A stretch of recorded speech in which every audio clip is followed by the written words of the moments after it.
표본 평균의 평균이 모평균과 같다라는 것을 배웠죠. 모집단을 전수조사할 수 없을 경우 표본조사를 통해서 표본 평균의 평균을 구하면 모평균을 알 수 있게 된다라는 것이었습니다. 어, 표본조사의 목적은 모집단 전체를 조사하지 않고 그 일부인 표본을 조사해서 얻은 정보를 바탕으로 모집단의 특성을 알아보는 데 있겠습니다. 자, 이와 같이 표본을 조사해서 얻은 정보를 이용해 모평균, 모표준 편차와 같이 모집단의 특성을 나타내는 값을 추측하는 것을 추정이라고 합니다. 자, 추정이 적중할 확률을 신뢰도라고 하는데요. 추정은 신뢰도 얼마로 어떤 구간에 있다라는 형태로 표현되는데 그 구간을 신뢰 구간이라고 합니다. 자, 우리가 실제 생활에서 추정을 가장 크게 접하는 경우는 대통령 선거나 국회의원 선거 때 하는 출구조사일 것 같은데요. 제가 출구조사에 대해서 알아봤는데 출구조사라는 것은 모든 투표소를 대상으로 하는 것이 아니라고 합니다. 그리고 그 어떤 투표소를 대상으로 한다 해도 그 투표소에서 투표를 마치고 나오는 모든 유권자를 대상으로 진행되는 것도 아니라고 하더라고요. 자, 그러니까 출구조사는 바로 표본조사가 되는 거겠죠? 자, 선거가 끝나면 각 방송사에서 어떤 후보의 득표율이 얼마쯤 된다, 95% 신뢰도의 표본 오차는 얼마다라며 발표를 하죠. 여러분도 뉴스를 보면서 들어본 적 있을 거예요. 자, 그 말의 뜻은 뭐냐면 득표율이 그 정도인 것을 95%로 예상한다라는 의미가 되는 것입니다.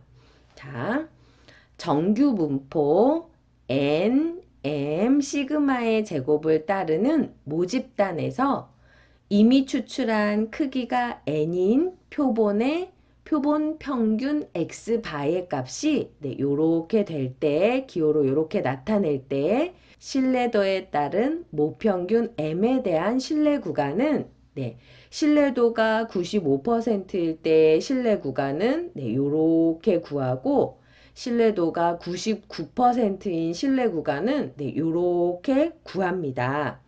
자, 여기에 1.96이나 2.58 같은 것은 표준 정규분포표에서 나오는 숫자로 신뢰도와 연관되는 숫자입니다. 그러니까 신뢰도 95%면 여기 있는 숫자가 1.96이 되는 거고 신뢰도가 99%면 2.58이 되는 거죠. 자, 선생님이 지금부터 이 이유를 설명해 드릴게요. 자, 우리 표준 정규분포표에 보면 P, Z가 0에서 1.96 사이에 있을 확률은 0.475다라는 것을 여러분이 찾을 수 있을 거예요. Z가 0부터 1.96까지에 있을 확률이 0.475라는 뜻이죠. 자, 이걸 이용해서 우리가 마이너스 1.96에서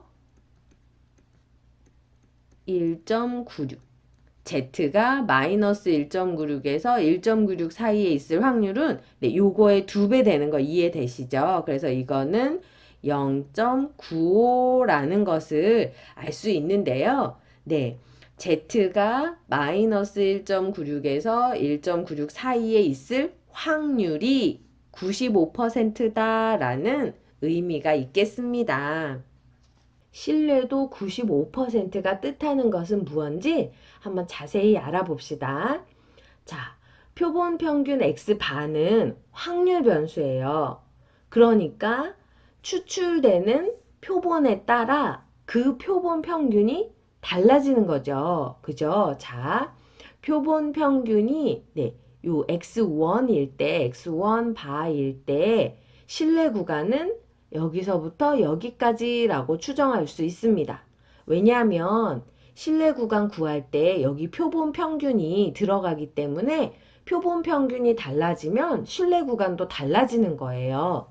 자, 그래서 계속 알아보면 네, 표본 평균이 x1 바일 때 실내 구간은 여기서부터 여기까지.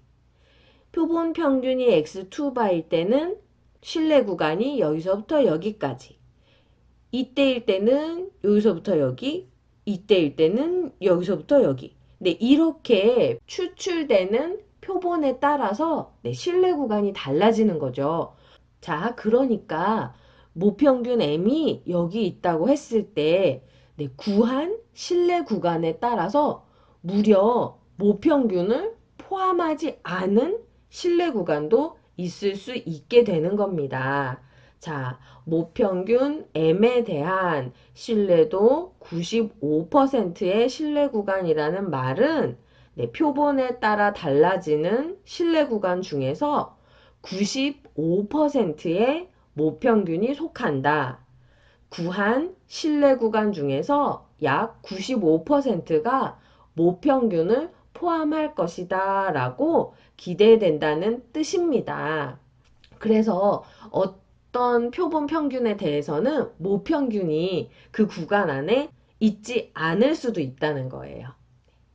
자, 그럼 실내 구간이 왜 이렇게 나오는지 한번 알아봅시다. 정규 분포 n, m, 시그마의 제곱을 따르는 모집단에서 크기가 n인 표본을 추출할 때 표본 평균 x반은 네, 정규 분포 요것을 따르게 되죠. 자, 이때 우리가 확률 변수 xbar을 표준화하기 위해서 네, 이 공식을 쓰는데요. 평균을 빼주고 표준 편차로 나눠주는 것이 바로 확률 변수 x를 표준화하는 방법이죠. 이렇게 표준화하면 우리가 이것을 z라고 하는데 이 확률 변수 z는 표준 정규 분포 n, 0, 1을 따르죠. 평균은 0이고 분산이 1인 표준 정규 분포를 따르게 됩니다. 자, 그럼 아까 선생님이 앞에서도 말했지만 우리가 Z가 마이너스 1.96에서 1.96 사이에 있을 확률이 0.95라는 식을 이용해서 Z가 이 범위에 있을 확률이 95%다라고 이렇게 식을 만들죠. 자, 그런데 Z랑 이거가 똑같으니까 네, Z 대신에 요걸 넣어도 되겠죠? 자, 그래서 이 식에서 우리가 모평균 m의 범위를 구할 수 있게 되는 거죠. 자, 분모를 없애기 위해서 분모인 루트 n분의 시그마를 네, 모두 곱해주면 식이 이렇게 되고 여기서 m의 범위를 구하기 위해서 네, xbar을 다 빼주고 m의 범위를 알고 싶으니까 네, 마이너스 m이니까 마이너스를 다 곱해서 정리하면 네, 결국 이렇게 정리된 식을 얻게 되는데요.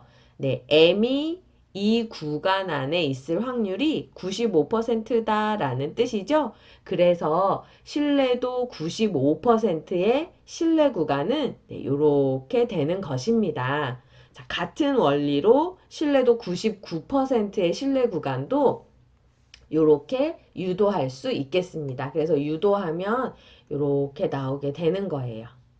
자, 그럼 우리 이걸 이용해서 문제를 풀어봅시다. 표준 편차가 4인 정규 분포를 따르는 모집단에서 크기가 64인 표본을 이미 추출하여 구한 표본 평균이 32일 때 모평균에 대한 신뢰도 95%의 신뢰 구간을 구하여라 그랬습니다. 자, 우리 95%의 신뢰 구간이 어땠었냐 하면 네, 표본 평균 x바에서 1.95% 1.96으로 하면 된다. 여기 써 있죠? 1.96 곱하기 루트 n분의 시그마였어요. 네, 이쪽에는 x바 더하기 1.96 곱하기 루트 n분의 시그마라고 이렇게 적을 수 있습니다. 자, 간혹 우리 계산을 쉽게 해주기 위해서 이거가 1.96이 아니라 2다라고 나타내는 경우도 있거든요. 이걸 잘 확인하시고, 네, 여기에 숫자가 뭔지 1.96인지 2인지 잘 확인한 다음에, 네, 써야겠습니다. 자, 일단 95%에서 모평균의 신뢰 구간은 이렇게 되는데, 지금 주어진 정보를 어떻게 적용하면 되냐? 표준 편차가 4라 그랬으니까 시그마 자리에는 4를 대입하면 되겠습니다. 그리고 크기가 64인 표본이라 그랬으니까 n은 64가 되는 거예요. 그리고 표본 평균이 32라 그랬으니까 네, x바가 32라는 뜻입니다. 자, 이제 숫자들을 대입해서 한번 써볼까요? x바 자리에는 32를 써주시면 되고, 네, 마이너스 1.96 곱하기 루트 n은 네, 64 분의 시그마는 4 이렇게 써주시면 되겠죠? 그래가지고 또 이쪽도 마저 쓸게요. 32 플러스 1.96 곱하기 루트 64분의 4라고 이렇게 구할 수 있습니다. 자, 그러면 지금 32는 똑같고, 네, 요것만 이쪽에서는 빼주고 저쪽에서는 더하면 되겠죠? 우리 이 값이 얼마인지 한번 구해봅시다. 자, 1.96 곱하기 네, 루트 64는 8이니까 선생님 그냥 8 써도 되죠? 8분의 4 계산하시면 2분의 1이네요. 자, 1.96 곱하기 2분의 1 계산하시면은 0.98 되죠? 네, 자, 그러면은 이거는 32에서 0.98을 빼고 32에다가 0.98을 더한 것이 네, m의 범위가 되겠습니다.